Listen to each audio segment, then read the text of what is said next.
은혜 받으실 하나님의 말씀은 창세기 32장 24절에서 28절까지의 말씀입니다.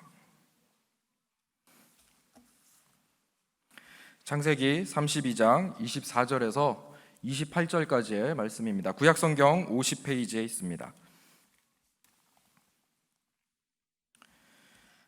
창세기 32장 24절에서 28절까지의 말씀을 한 목소리로 읽겠습니다. 야곱은 홀로 남았더니 어떤 사람이 날이 새도록 야곱과 씨름하다가 자기가 야곱을 이기지 못함을 보고 그가 야곱의 허벅지 관절을 치매 야곱의 허벅지 관절이 그 사람과 씨름할 때 어긋났더라. 그가 이르되 날이 새려하니 나로 가게 하라. 야곱이 이르되 당신이 내게 축복하지 아니하면 가게 하지 아니하겠나이다. 그 사람이 그에게 이르되 내 이름이 무엇이냐? 그가 이르되 야곱이니이다. 그가 이르되 내 이름을 다시는 야곱이라 부를 것이 아니요 이스라엘이라 부를 것이니 이는 내가 하나님과 및 사람들과 겨루어 이겼음이니라. 아멘. 할렐루야. 오늘 우리에게 성령의 불이 임하게 될 줄 믿습니다. 또 화명성전에서 인터넷으로 예배드리는 우리 성도님들과 인사 나눕니다. 사랑하는 성도님들, 할렐루야, 반갑습니다. 오늘 저는 창세기 32장 말씀을 중심으로 돌파구라는 제목으로 하나님의 말씀 나누기 원합니다. 리더십을 공부하는 분들은 존 맥스웰이라고 하는 분의 책을 한두 권은 다 읽어봅니다. 아주 그 정도로 전 세계에서 리더십에 관하여 최고 권위자 중에 한 분입니다. 특별히 이분은 목사님이신데요. 그의 책 리더십의 법칙이라는 책 281면에 이런 말이 나옵니다. 한번 들어보시죠. 내게는 적이 한 사람이 있었다. 적이 있었다라는 거예요. 나는 그를 알기 위해서 무던히도 애썼다. 그는 내가 어디를 가든지 나의 발길을 피해 얼굴을 보이지 않았다. 나의 계획을 방해했고 나의 목표를 좌절시켰고 내 앞길을 가로막았다. 높은 목표를 세우고 노력할 때 그는 을씨년스럽게 내게 말했다. 너 안 돼, 안 된다. 어느 날 밤 나는 그를 잡았다. 그를 단단히 붙잡았다. 그리고 그 베일을 벗겨버렸다. 얼굴에 베일을 벗겼다. 나는 드디어 그의 얼굴을 보았다. 그 얼굴은 바로 나였다. 라는 내용이 적혀져 있습니다. 사랑하는 성도님은 어떠십니까? 우리는 천국 가는 날까지 끊임없이 질문하고 또 대답하면서 삶을 꾸려나갑니다. 사실 가장 많이 질문하고 답하는 존재는 사랑하는 어머니, 아버지, 자녀 아니고요. 내 자신입니다. 내 스스로에게 물어보고 내 스스로에게 답을 하곤 하죠. 야곱이 파란만장한 인생길에서 결국 삶의 돌파구를 찾기 위해서 한 지점에 이르게 되었습니다. 야곱이 야복 강가에서 부르짖어 하나님 앞에 기도하면서 내 인생의 최대 위기, 가장 어려운 이 시기를 어떻게 돌파할 것인가 하나님께 기도하는 장면이 오늘 본문에 자세히 나와 있습니다. 본문 말씀 중심으로 세 가지 돌파구를 함께 찾는 시간 되기를 소망합니다. 첫 번째 돌파구는 주님 앞에 홀로 서야 된다라는 진리입니다. 우리 이 땅에 와서 성실하게 살다가 예수님 믿고 언젠가는 천국 가겠죠. 누구나 천국 갈 때 해야 될 일이 있습니다. 그것은 나 홀로 남았더니, 내가 하나님 앞에 홀로 남아 하나님을 대면하고 하나님의 음성을 듣는 시간이 필요하다라는 것입니다. 오늘 본문 24절은 이렇게 시작을 해요. 함께 같이 읽어봅니다. 시작. 야곱은 홀로 남았더니 어떤 사람이 날이 새도록 야곱과 씨름하다. 신앙생활은 무엇인가? 결국 홀로 서기입니다. 제가 중고등학교 다닐 때는 홀로서기라고 하는 유명한 시집이 있었어요.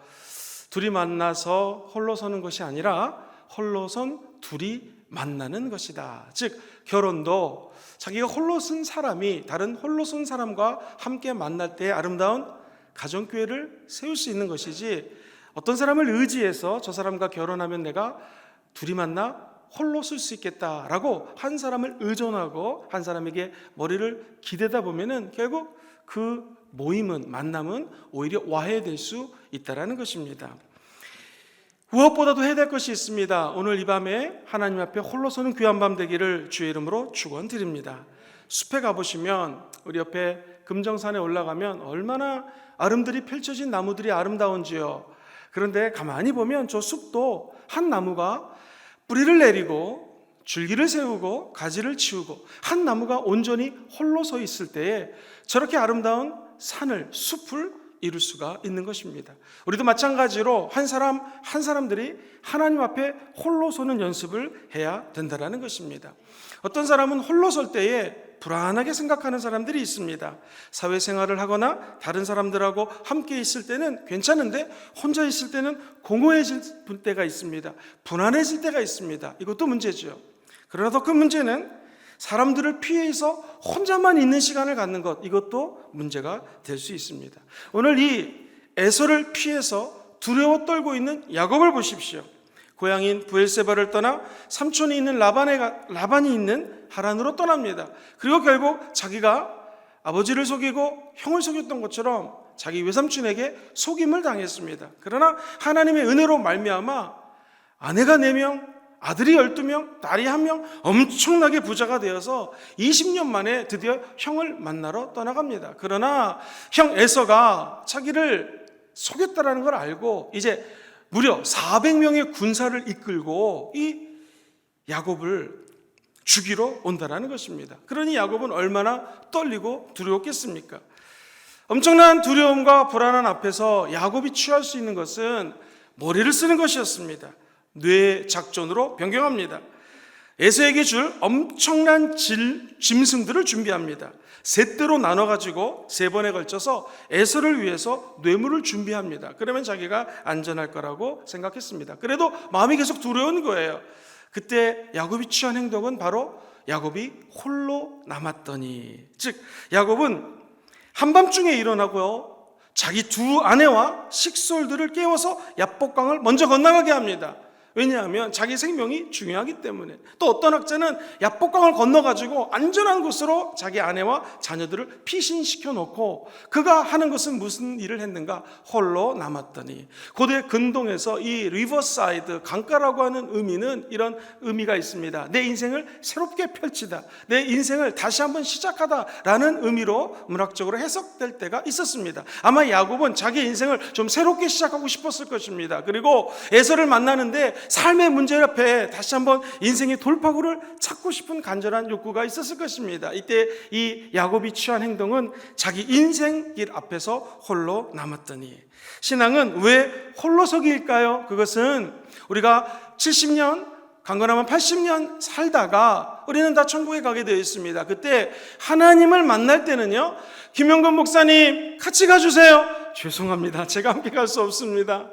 여러분이 존경하는 믿음의 대선배님 함께 가주세요. 원리더님 함께 가주세요. 윤종남 목사님 좀 가서 저 좀 변호해 주세요. 죄송합니다, 아무도 같이 갈 수 없습니다. 홀로 하나님 앞에 서야 됩니다. 그리고 하나님 앞에 우리 인생을 쭉 반추하면서 살아온 일들을 하나님 앞에 보고하면서 상과 벌을 받게 되어 있는 것이죠. 성경은 각자의 믿음으로 하나님 앞에 선다라는 것입니다. 우리가 잘 아는 요한복음 3장 16절 말씀을 같이 한번 암송해 보겠습니다. 하나님이, 시작, 하나님이 세상을 이처럼 사랑하사 독생자를 주셨으니 이는 그를 믿는 자마다 멸망하지 않고 영생을 얻게 하려 하심이라. 어쩜 이렇게 말씀을 잘 암송하십니까? 할렐루야! 스크린이 눈치껏 잘 띄워주셔서 여기 보시면 누구나 예수 그리스도를 믿으면 하나님의 자녀가 되고 영생을 얻는다고 약속해 주십니다. 그런데 이것은 각 사람이 하나님의 아들 예수를 믿어야지 천국에 갈 수 있다는 것입니다. 특별히 지금은 위기 상황입니다. 위기 상황일수록 신앙의 홀로서기는 너무나 필요합니다. 인생의 위기가 다가오면 2가지 부류로 사람이 나뉩니다. 첫 번째, 위기를 기회로 삼는 사람이 있고요. 2번째, 위기 때문에 무너지는 사람이 있습니다. 저와 여러분들은 하나님 앞에 홀로 서서 이 위기가 기회가 되기를 주의 이름으로 축원합니다. 하나님의 도움 없이 살아갈 수 없음을 깨닫고 하나님 앞에 홀로 서는 모습, 우리 하나님 기뻐한다는 것입니다. 그렇다면 우리 크리스찬들은, 예수 믿는 저와 여러분들은 위기를 기회로 바꿔야 되는데 그렇지 못할 때가 많습니다. 특별히 코로나19라고 하는 이 위기 가운데 더 위축이 되고 함께 예배하지 않기 때문에 나태해지고 주여 주여 주여 삼창하면서 기도하고 싶지만 여러 가지 여건 때문에 집에서 기도할 때 이게 잘 안 될 때가 참 많이 있습니다. 이 홀로 선다는 건 무엇인가? 한마디로 얘기하면 뿌리를 내는 것입니다. 뿌리를 내리는 것과 똑같습니다. 나무가 뿌리를 깊게 내리면 뿌리가 깊은 나무는 바람에 흔들리지 않습니다. 올해 태풍이 2개나 지나갔고 어제 오늘 엄청나게 강한 바람이 불고 있습니다.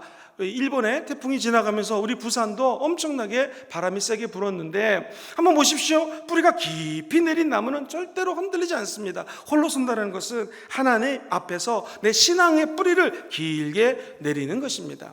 또한 홀로 선다는 것은 훈련입니다. 훈련을 받아야지 군인 될 수 있는 것처럼 홀로 선다라는 것은 사실 이렇게 설교는 쉽게 하지만 결코 쉬운 것이 아닙니다. 시간도 많이 걸리고 훈련도 많이 받아야 됩니다.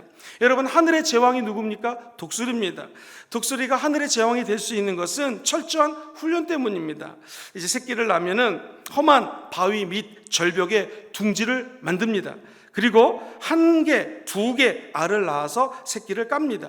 새끼가 6개월 정도 지내면 그 전까지는 맨날 먹이를 갖다 주고 잘 키우던 어미가 어느 날 엄마인지 모를 정도로 새끼를 데리고 높은 창공으로 날아오릅니다. 그리고 그 새끼 독수리를 떨어뜨립니다. 그러면은 이 파득파득 거리지만 새끼 입장에서는 배반감을 느낄 것입니다. 기껏 6개월 동안 먹여놓더니 날 죽여? 이런 생각이 들 수도 있을 것입니다. 그럼 새끼 독수리가 바닥바닥 날개를 치지만 이게 쉽게 날질 못합니다. 그런데 어미는 쉽게 넘어가지 않습니다.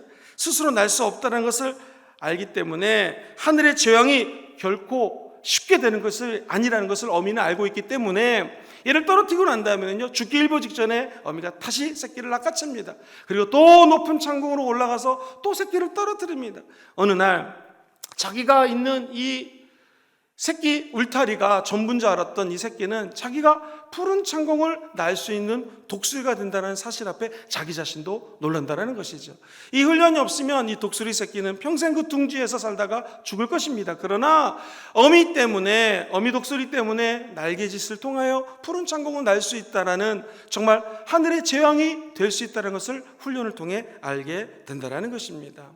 아이는 계속 넘어짐을 통해서 홀로 서기를 배웁니다. 자녀를 키워볼 때 정말 한번 일어서는 것이 얼마나 어렵습니까? 무엇을 잡고 일어서다가 드디어 어느 날 홀로 섭니다. 그리고 넘어지고 또 서고 또 서고 몇 번을 반복하다가 홀로 서기를 배우는 것처럼 예수님을 믿고 난 다음에 우리에게 훈련은 무엇인가? 홀로 서는 연습을 해야 된다는 것입니다. 어떤 행복한 부부가 있었는데요, 아내가 갑자기 사고를 당해서 이 시각 장애인이 되었습니다. 어느 날 남편이 자기가 병이 든다는 사실을 알았어요. 아내의 저 시각 장애를 늘 돌봐주고 도와줬는데 자기가 먼저 죽을 수도 있겠다라는 생각이 들었습니다. 그래서 이제부터는 그냥 아내가 하얀색 지팡이만 의지하고 혼자 버스를 타고 멀리 일하러 갔다가 다시 오는 것을 훈련시켜야겠다고 생각했습니다. 아내 입장에서 너무 섭섭했습니다. 남편이 늘 버스까지 같이 타고 직장까지 함께 가줬는데 어느 날부터 매정하게 혼자 가라는 것입니다. 얼마나 섭섭했을까요, 아내가. 그럼에도 불구하고 그냥 이 아내는 늘 출근을 하고 일을 하고 돌아왔습니다. 그런데 어느 날 버스 기사 아저씨가 이렇게 얘기를 하더랍니다. 아주머니는 참 좋겠어요. 왜요? 그랬더니 아저씨가 늘 저 버스 앞에 와서 기다리고 데려다주고 그리고 늘 함께하고 있습니다. 아니, 남편이 있었단 말입니까? 자기는 보이지가 않기 때문에 몰랐습니다. 남편은 혹시 자기가 먼저 죽을 수 있기 때문에 아내를 홀로 서는 연습을 시켰다는 것이죠. 우리 사랑하는 신랑 되신 예수님도 마찬가지입니다. 우리 예수님은 우리가 이 땅에서 홀로 서기를 원한다는 것입니다. 마음 같아서는 사랑하는 남편, 아내, 우리 원리더님들, 리더님들, 우리 목사님들과 함께 하나님 앞에 서는 것이 너무나 소망이지만 우리가 죽음 앞에 다다랐을 때는 누구나 다 홀로 서서 하나님 앞에 하나님을 대면한다는 사실을 기억하시기를 주의 이름으로 축원드립니다. 그러므로 야곱이 야복 강가에서 완전히 철저하게 바닥을 칩니다. 그리고 자기 자신을 완전히 낮은 모습을 보게 됩니다. 그때 야곱이 야곱 될 수 있었던 돌파구를 찾는 것은 무엇이었는가? 하나님 앞에 홀로 섰다라는 것입니다. 이 하나님 앞에 철저한 외로움, 다른 사람이 아무도 없는 것 같지만 하나님 앞에 눈물을 흘리면서 홀로 서려는 거룩한 몸짓이 있을 때 하나님은 그에게 새로운 돌파구를 찾게 해 주실 것입니다. 그러므로 홀로 서는 것을 절대로 두려워하지 마십시오. 우리 연약함을 너무나 잘 아시는 성령님이 하나님 앞에 홀로 설 때마다 도와주시게 될 줄 믿습니다. 홀로 선다라는 것은 쉽지 않습니다. 그러나 포기하지 마십시오. 그것이 우리가 사는 길이기 때문에 그렇습니다. 두 번째로, 내 인생의 돌파구를 어떻게 찾을 수 있을 것인가? 그것은 하나님과 독대해야 됩니다. 즉 하나님과 얼굴을 맞대고 대면해야 된다는 것입니다. 오늘 25절과 26절은 야곱이 하나님과 대면하는 장면을 이렇게 설명하고 있습니다. 함께 같이 한번 읽어보죠. 시작. 자기가 야곱을 이기지 못함을 보고 그 사람과 씨름할 때에 어긋났더라. 그가 이르되 날이 세려하니 나로 가게 하라. 야곱이 이르되 당신이 내게 축복하지 아니하면 가게 하지 아니하겠나이다. 여러분, 야곱의 기도를 보십시오. 하나님과 대면을 해서 그가 결국에는 허벅지 관절을 침으로 말미암아 허벅지 관절이 하나님과 씨름할 때 어긋났습니다. 장애인이 되었습니다. 그런데 그 장애인이 된 상태에서 야곱의 메시지는 뭐였습니까? 절대로 당신이 내게 축복하지 않으면 가게 하지 아니하겠나이다 라고 하나님을 붙잡은 것입니다. 하나님을 대면한 것이죠. 하나님과 독대한 것입니다. 우리나라에서 많은 영향력을 끼치고 계시는 이찬수 목사님이라는 분을 제가 이 부산에 오기 전에 만났던 기억이 있습니다. 1년 전에 만나서 한참 대화를 했는데 목사님께서 그런 말씀을 하시더라고요. 나의 목회는 새벽 3, 4시에 일어나면 아침 9시까지 한 5, 6시간을 하나님과 독대를 합니다. 새벽 기도를 본교에 가지 않지만 집에서 하나님과 5, 6시간을 독대를 하는데 이게 없으면 나는 목회를 할 수 없습니다. 그리고 출근해서 업무를 보고 사역을 마치면 집에 와서 일찍 자고 새벽에 일찍 일어나 한 5, 6시간을 하나님과 독대합니다 라고 계속 얘기하는 것을 지금도 기억이 납니다. 우리도 마찬가지입니다. 비록 목회를 하지 않기 때문에 5, 6시간 하나님과 독대하지 않는다 할지라도 적어도 이 철야임에 나와서 하나님, 내 인생의 야복강가에 도달했습니다. 여기서 어떻게 할 수가 없습니다. 인생의 돌파구를 찾지 않으면 나는 어디로 갈지 모르는 내 인생 앞에 하나님만 붙여볼 수밖에 없습니다. 주님, 내게 나타나시고 주님 나를 이곳에서 축복하지 아니하면 나는 주님을 저대로 보낼 수 없습니다. 오늘 그런 밤 되기를 주의 이름으로 축원합니다. 예수님이 옷자락을 붙으시고 주님 나를 치유하지 아니하시면 난 이곳을 벗어날 수가 없습니다. 할렐루야. 오늘 이스목은 금정교회가 야곱의 야복강가가 되기를 주의 이름으로 축원합니다. 주님이 이곳에 계십니다. 성령이 이곳에 임재해 계십니다. 그분을 꽉 붙으십시오. 그리고 그분 앞에 대면하시고 독대하시고 주여 나를 축복하여 주시옵소서. 근데 사랑하는 성도님들, 하나님과 대면하는 게 쉬울까요? 어렵습니다. 구약 출애굽기 33장 20절에는 그 대면하는 것이 얼마나 어려운지 모세에게 이렇게 말씀하십니다. 네가 내 얼굴을 보지 못하리니 나를 보고 살 자가 없음이라. 하나님 얼굴을요 아무나 만날 수가 없어요. 하나님과 독대할 수 없어요. 왜? 우리는 죄인이기 때문에 그렇습니다. 그런데 이게 웬 은혜입니까? 오늘 십자가에서 죽으신 예수님 때문에 하나님과 독대할 수 있다는 것입니다. 예수 피 때문에 하나님 지성소에 들어갈 수 있는 담력을 얻었습니다. 이제 예수님만 붙으시면 예수님의 영광 가운데에 하나님을 만날 수 있고 그분의 얼굴을 맞대고 만날 수 있는 은혜가 예수님 때문에 있다는 거 기억하시기를 주의 이름으로 축원드립니다. 여러분과 제가 먼저 그의 나라와 그의 일을 구하면 그 모든 것들을 더하십니다. 우리 주님이 더하시는 것 가운데 가장 큰 은혜는 무엇인가? 하나님이 저 여러분들에게 나타나서 주의 임재 가운데 영광을 보여준다는 것입니다. 그럼 우린 야복처럼 야복강가에 있는 이 야곱처럼 주여 나를 오늘 이 밤에 축복하지 아니하시면 나 오늘 이곳을 떠나지 않겠습니다. 진짜 철회하겠습니다. 주님 나에게 응답하여 주시옵소서 라고 하는 마음의 간절함이 우리 마음속에 다시 새겨지게 되기를 주의 이름으로 축원드립니다. 형이 20년 전에 원한을 품고 400명의 군사를 이끌고 다가온다고 합니다. 20년이 지나도 마음의 원한이 풀리지 않는 것입니다. 저와 여러분들은 천국 가기 전까지 모든 원한을 다 풀어 제끼고 하나님 앞에서 자유케 되기를 주의 이름으로 축원드립니다.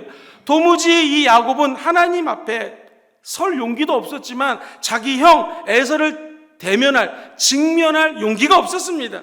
그런데 한밤중에 어떤 사람이 나타나서 그 사람에게 매달리게 된다는 것이죠. 우리도 인생을 살다 보면 직면하는 것, 사람들을 대면하는 것 어려울 때가 많이 있습니다. 사업을 할 때 저 사람과 대면해서 내가 어떤 승부를 내야 되는데 그것도 쉽지 않습니다. 공부하는 학생들은 교수님을 만나서 이번에 박사과정, 석사과정 논문이 패스돼야 되는데 이 논문을 쓰다 보니 이게 아직 만족하지가 않습니다. 교수님을 대면해가지고 논문 좀 통과시켜 주세요. 이렇게 대면하는 거 쉽지 않습니다. 우리는 다 인생고가 있지요. 사람들을 만나가지고 어떤 인생에 부탁을 하는 거 쉽지 않습니다. 그러나 저 여러분들을 사람과 대면하기 전에 먼저 하나님과 대면하시고 그분과 직면하시게 되기를 주의 이름으로 축원드립니다. 그때가 언젠가? 바로 오늘 이 밤입니다.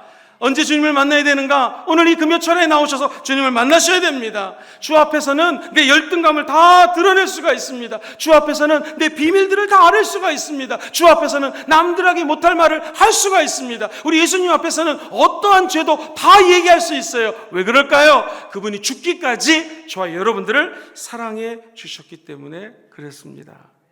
어떤 마음을 가질 때 우리는 주님과 대면하고 직면할 수 있을까요? 죄를 지은 다윗 앞에 나단 선지자가 나타나서 다윗의 죄를 꾸짖습니다. 그때 다윗의 태도를 보십시오. 네가 감히 왕인 나에게서 나의 죄를 들먹거려? 이렇게 하지 않았습니다. 바로 무릎을 꿇고 하나님 앞에 직면하고자 합니다. 대면하고자 합니다. 주여, 제가 잘못했습니다. 신앙의 천재와 그렇지 않은 사람들의 차이입니다. 오늘 혹시 주님과 대면했는데 하나님이 우리에게 나무라시고 죄를 지적한다면 주 앞에는요 모든 것들을 다 드러내놓고 다 통하는 마음으로 회개하셔도 좋습니다. 주님께서 임하사 저와 여러분들을 용서해 주시고 야복 강가에서 만났던 야곱처럼 오늘 이 밤에 우리 하나님께서 저와 여러분들을 만나 주실 줄 믿습니다. 야곱은 인생의 큰 위기 속에서 하나님과 대면함으로 말미암아 정면 승부를 걸게 됩니다. 피하지 마시고 하나님 앞에 나아가 우리 하나님의 영광의 강착 가운데 주님을 얼굴과 얼굴을 맞대고 만나는 밤이 되시기를 주의 이름으로 축원드립니다. 목사님께 하나님과 만나는 게 중요합니까? 왜냐하면 하나님과 대면한 사람들은요 겸손해집니다. 인간이 교만한 것은 하나님과 대면하지 않기 때문에, 만나지 않기 때문에 우리 마음에 교만이 싹 트는 것입니다. 하나님과 대면하면 거칠었던 사람도 온유해집니다. 여러분 모세를 보십시오. 40년 동안 왕자로 자랐습니다. 그러다가 사람을 죽이고 광해에 가서 80세 노인이 되었는데 아직도 그 마음속에는 혈기가 있었습니다. 어떻게 할 수 있을까요? 그가 출애굽하고 난 다음에 주의 십계명을 가지고 내려왔더니 이 믿었던 이스라엘 백성들이 우상 숭배하는 거예요. 그때 다윗이 온유했습니까? 아닙니다. 영어로 되게 터프했습니다. 그 돌을 갖다가 던져서 깨버립니다.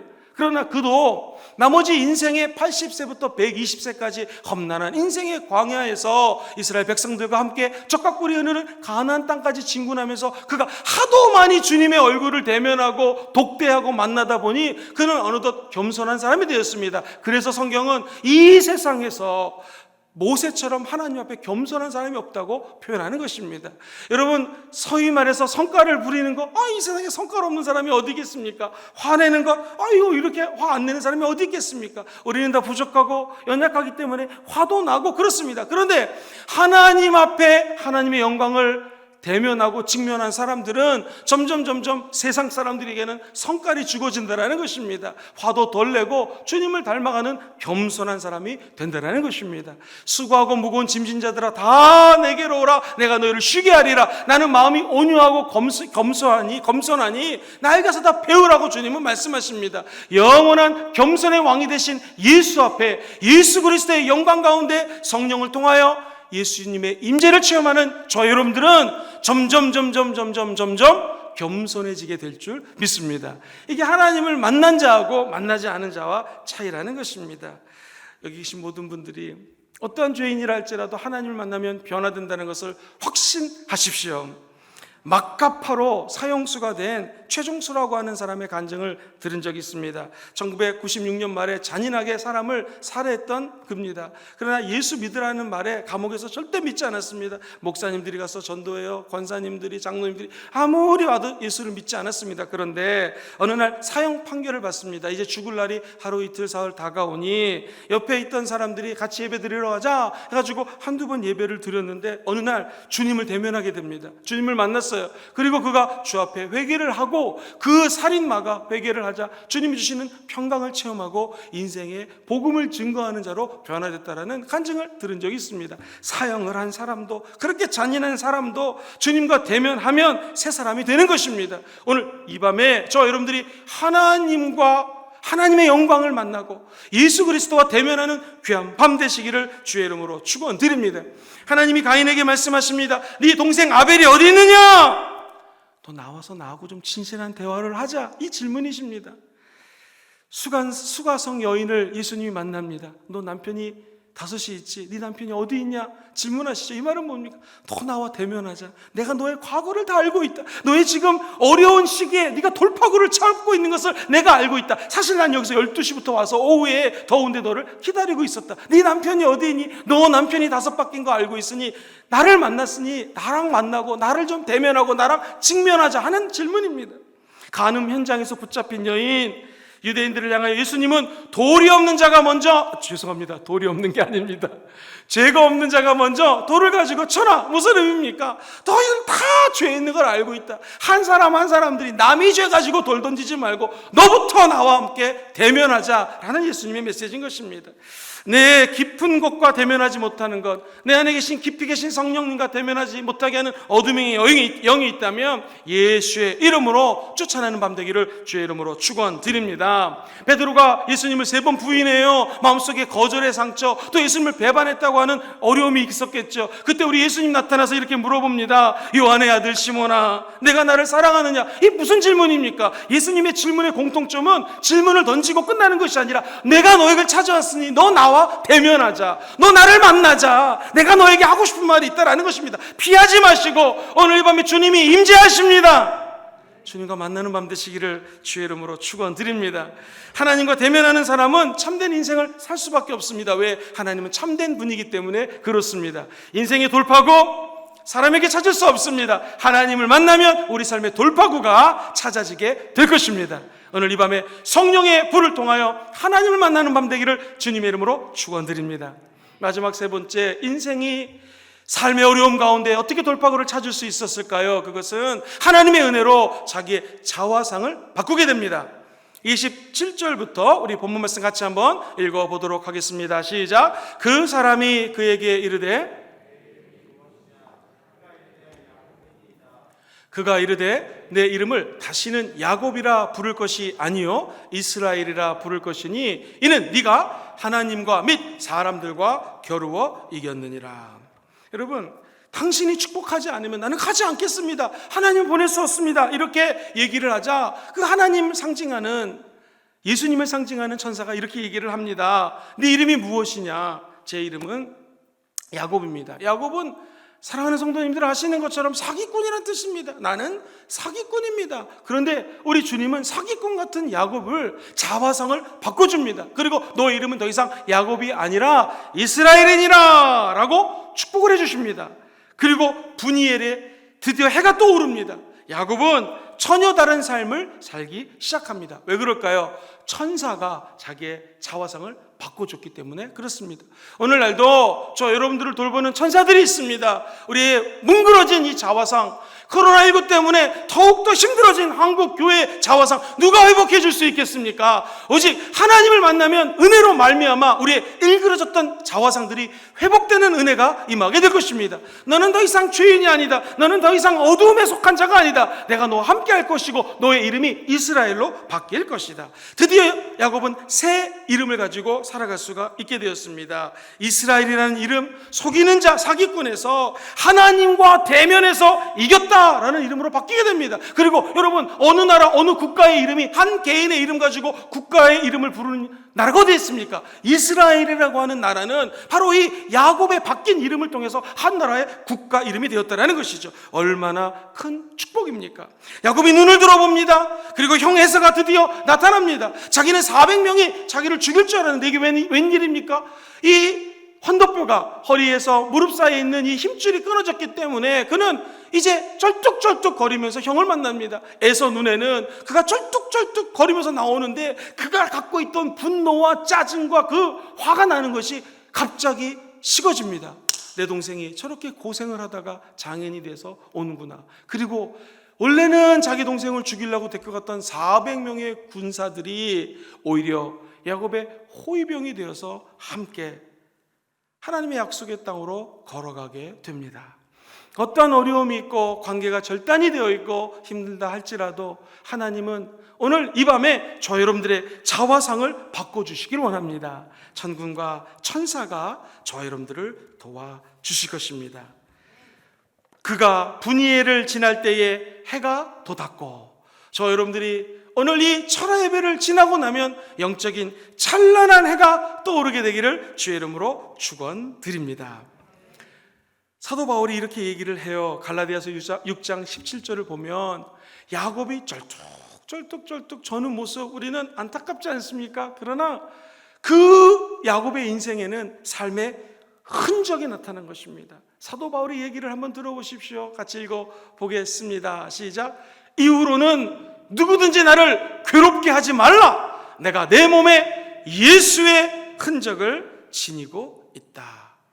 여러분, 예수님의 흔적이 무엇입니까? 이것은 헬라어로 스티그마라고 하는 단어를 쓰는데, 이 말은 영원히 지워지지 않는 표시를 의미합니다. 당시 2000년 전에는 소나 나귀나 이 등을 갖다가 이거 내 소유다 해가지고 인두로 지졌습니다. 그럼 이제 이것은 내 것이 되는 것이죠. 불로 지져서 죽을 때까지 지워지지 않는 표시가 되는 것이죠.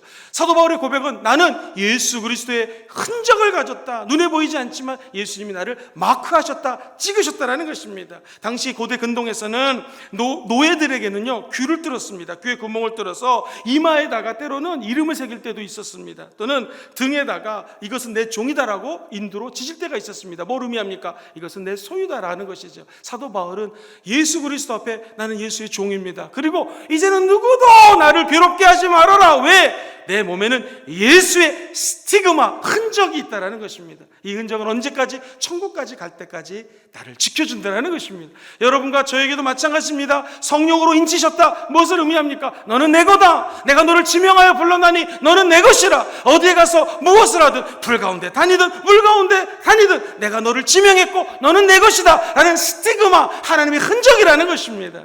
그래서 이 흔적을 영어로는 마커스라고 그래요. 마커스. 우리 찬양팀 중에서 마커스라고 하는 찬양단이 있죠. 바로 그 의미입니다. 예수의 흔적. 우리는 비록 하나님과 싸움을 해서 어디를 다치건 우리 몸에 흔적이 있던 상관이 없습니다. 아픔이 있건 상처가 있건 죄가 있건 상관이 없습니다. 인생의 본질을 찾을 수 있는 오히려 영광이 된다는 것입니다. 야곱은 드디어 주님이 주신 사명을 발견합니다. 본질을 발견합니다. 예수님 이 땅에 왜 오셨습니까? 죽기 위해서 오셨습니다. 예수님 그 본질적인 사명 감당하셨습니다. 아브라함의 본질 무엇입니까? 아브라함은 가나안 땅을 지키며 그곳에서 민족을 이루고 예수님이 이 땅을 올 수 있도록 탄생할 수 있는 길을 열어주는 것이 아브라함이 해야 될 사명이었습니다. 아브라함은 그 사명을 감당합니다. 그래서 흉년이 들어서 애굽에 갔지만 다시 파란만장한 인생 가운데서도 이 애굽을 떠나 가나안 땅에 들어옵니다. 야곱의 아버지 이삭도 마찬가지였습니다. 힘들 때 도피했지만 결국 이삭도 아브라함의 사명, 그 가정의 사명을 이루기 위해서 가나안 땅으로 들어옵니다. 오늘 이삭도 삶의 본질을 살 수 있는 것은 자기 자화상이 바뀌자 내가 있어야 될 것은 저 하란 땅도 아니요, 외삼촌 땅도 아니요, 분이엘 땅도 아니요, 이곳이라고 하는 것, 즉 가나안 땅이라고 하는 사명을 이루기 위해서 그 영과 함께 발걸음을 옮기게 된다는 것입니다. 오늘 이 밤에 저와 여러분들의 모습이 사명감으로 충전될지어다 우리의 자화상이 바뀌는 밤 되기를 주의 이름으로 축원합니다. 그럼 인생의 어려움 가운데도 반드시 돌파구가 생기는 것입니다. 남들이 힘들다 할지라도 우리 크리스찬들은 예수의 흔적을 갖고 있기 때문에 닫힌 문도 열리게 되는 것입니다. 아픈 몸도 치유받게 되어 있는 것입니다. 어떤 어려움과 혼란 가운데도 좌절하지 말아야 될 것은 내가 지금 흡사 기도하다가 내 환도뼈가 다쳤다 할지라도 낙심하지 말아야 될 것은 이것이다. 예수 그리스도의 흔적이라는 사실을 잊지 않게 되기를 주의 이름으로 축원드립니다. 비단 코로나19 때문이 아니라 경제적인 어려움으로 힘든 여파로 말미암아 눈물을 흘리는 성도님들이 많이 계십니다. 학생들은 학생들 나름대로, 가정주부는 가정주부 나름대로, 또 돈을 버는 경제활동을 하는 사람들은 하는 분들 나름대로 너무나 어렵고 힘들다고 이야기를 합니다. 사랑하는 성도님들, 그러나 두려워하지 말아야 될 것이 있습니다. 이 어려운 시기 가운데 우리는 어떻게 돌파구를 찾을 수 있겠습니까? 세 가지입니다. 첫 번째, 저 여러분들이 주님 앞에 홀로 서는 밤 되기를 주의 이름으로 축원드립니다. 그리고 사람들 만나지 마시고 먼저 하나님과 독대하십시오. 하나님과 먼저 대면하십시오. 마지막 세 번째 같이 읽어볼까요? 시작. 자화상을 바꾸십시오. 어떻게 가능합니까? 예수님이 우리 기도 가운데 나타나면 저 여러분들이 갖고 있던 과거의 모든 자화상들은 변할 것이요, 주의 은혜 가운데 새로운 자화상으로 인생의 승부처가 되게 되는 밤 되기 주의 이름으로 축원드립니다. 오늘 인생의 돌파구를 찾는 철야배가 될지어다. 그렇게 되시기를 다시 한번 주의 이름으로 축원드립니다.